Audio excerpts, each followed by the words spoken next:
Okay, so picture this. You're walking down the produce aisle. You grab one of those small, brown, fuzzy fruits. The kiwi. The kiwi, exactly. And you look at the sticker and you see that picture of the little flightless bird. And you think, New Zealand. Right. It's become totally synonymous with the country. It's probably the most successful piece of agricultural branding in the last 100 years. It really is. Yeah. But here's the thing. That fruit, it's not from New Zealand at all. It's a complete imposter. Imposter is maybe a little harsh, but yeah, you're right on the geography. Biologically, historically, it's Chinese. And the story of how it became the kiwi is it's wild. It's not just about farming. It involves a school principal, the Cold War, a bacterial plague. And a massive international smuggling ring, a modern-day intellectual property war. A fruit smuggling ring.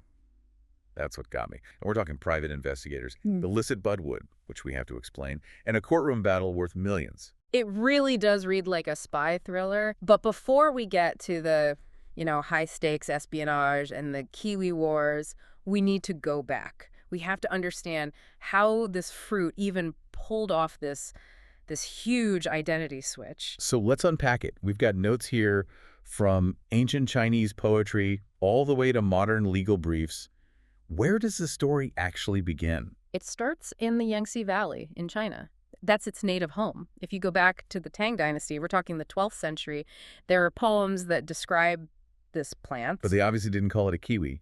The original names are amazing. The one that keeps coming up is Mihutao. Which means macaque peach. Because monkeys love them. Makes sense. Totally. Or sometimes yang tao, which is something like strawberry peach or sheep peach. And the key thing here is, for centuries in China, this wasn't really a crop you farmed. It was just something you'd find in the wild. Exactly. You'd forage for it. It was used in traditional medicine, but you wouldn't find, massive orchards of it. It was just a local thing. So how does a wild monkey peach end up becoming the absolute backbone of New Zealand's horticultural economy? Well, it really comes down to one woman, Mary Isabel Fraser. The mother of the kiwi industry. A very unlikely figure for an agricultural revolution. She was a school principal, Wanganui Girls College, and a pretty fierce women's rights activist. So what was she doing in China?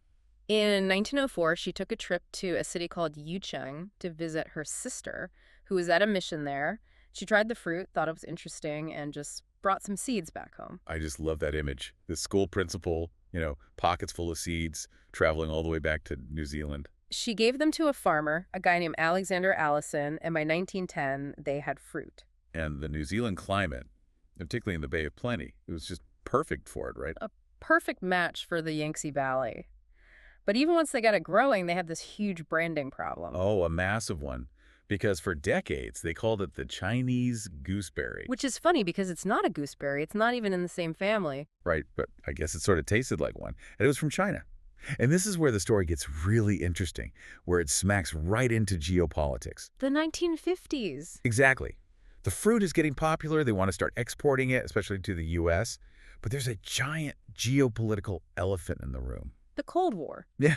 You can't go trying to sell a fruit called the Chinese gooseberry to Americans during the Red Scare. Okay. The notes here literally say it had commie vibes. It was a marketing death sentence. I mean, this is the McCarthy era. Anything with red China attached to it was just toxic for consumers. So they had to change it. They tried Melanette for a little while. You did. Melanette. Sounds like a bad perfume. It was also a bad idea for a very practical reason. Melons had really high import tariffs in the U.S. Berries didn't. So they needed a name that wasn't melon and, more importantly, wasn't Chinese.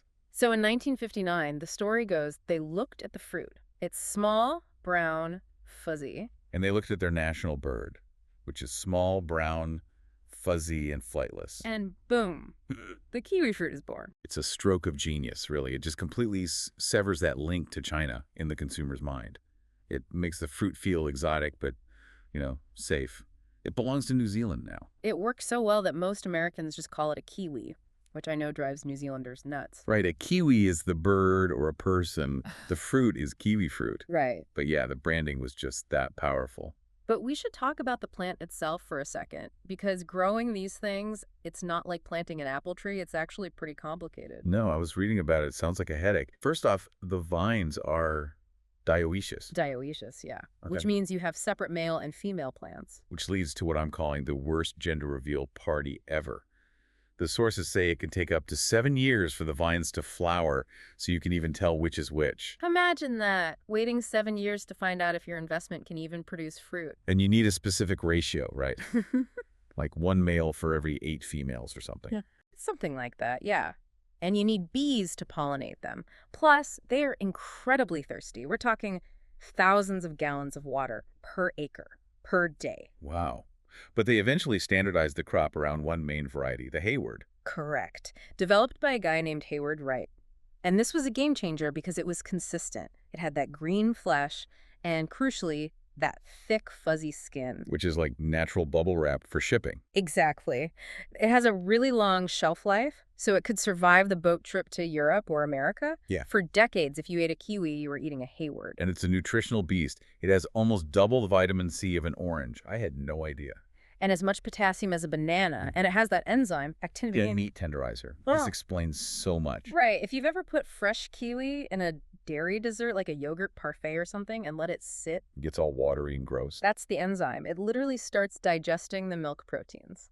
Okay, so my failed kitchen experiments weren't my fault. Good to know. So we have the Hayward, New Zealand is dominating the global market. Everything's great. And then 2010. The apocalypse. The kiwi apocalypse. It sounds like something from a horror movie.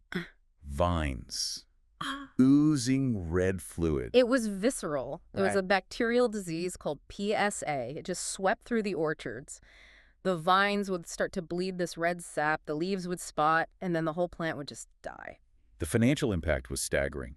The industry lost something like $900 million. It almost wiped them out. It was a catastrophe. And this is where the story shifts again, and we have to introduce a major player, Zespri. And we should be clear, Zespri isn't just a regular company. No, they're a cooperative of growers, but they're backed by the government. They have a virtual monopoly on exporting all kiwi fruit from New Zealand. So when PSA hit, Zespri was in full-blown crisis mode. They needed a savior. They poured millions into R&D. They screened 50,000 different varieties of kiwi, looking for just one that was resistant to the bacteria but still tasted amazing. 50,000. That's a needle in a haystack. But they found one. They called it Gold 3. Commercially, we know it as Sun Gold. Which I have to say I prefer. Sweeter, smooth skin, no fuzz. And apparently, it saved the entire industry. It did more than save it. It supercharged it. The Sun Gold became their premium product. But here's the catch. Gold 3 is Zespri's intellectual property. It's a patented plant. Meaning you can't just grow it, you have to buy a license from Zespri. And those licenses are not cheap. We're talking hundreds of thousands of dollars per hectare just for the right to plant it. It was their golden goose. Until somebody stole the goose. Yeah.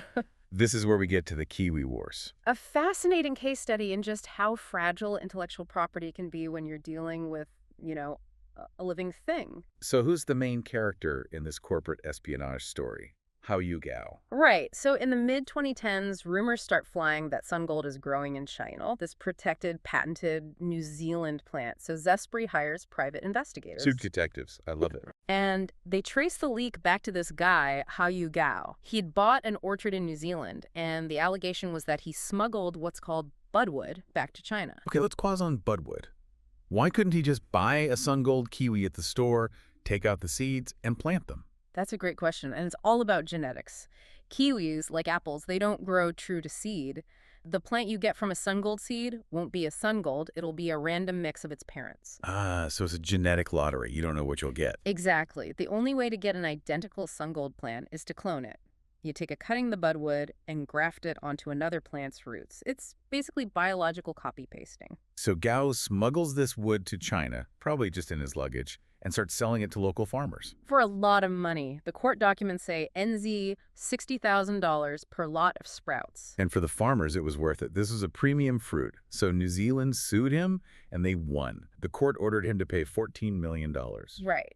So Zespri won the battle in the New Zealand courtroom. But they completely lost the war out in the Chinese fields. Because you can't really ungrow a plant. The cat was out of the bag. The budwood was out of the bag. Gao had already sold it. Farmers were growing it, grafting it, and sharing it with their neighbors. By 2021, Zespri estimated there were over 5,200 hectares of illegal Sun Gold in China. Wait, 5,200 hectares? How much is that in context? That is nearly as much as New Zealand's entire legal export to China, The counterfeit operation was almost as big as the real one. So what can they do? They own the patent. Yeah. Can't they just go to China and say, bulldoze these orchards?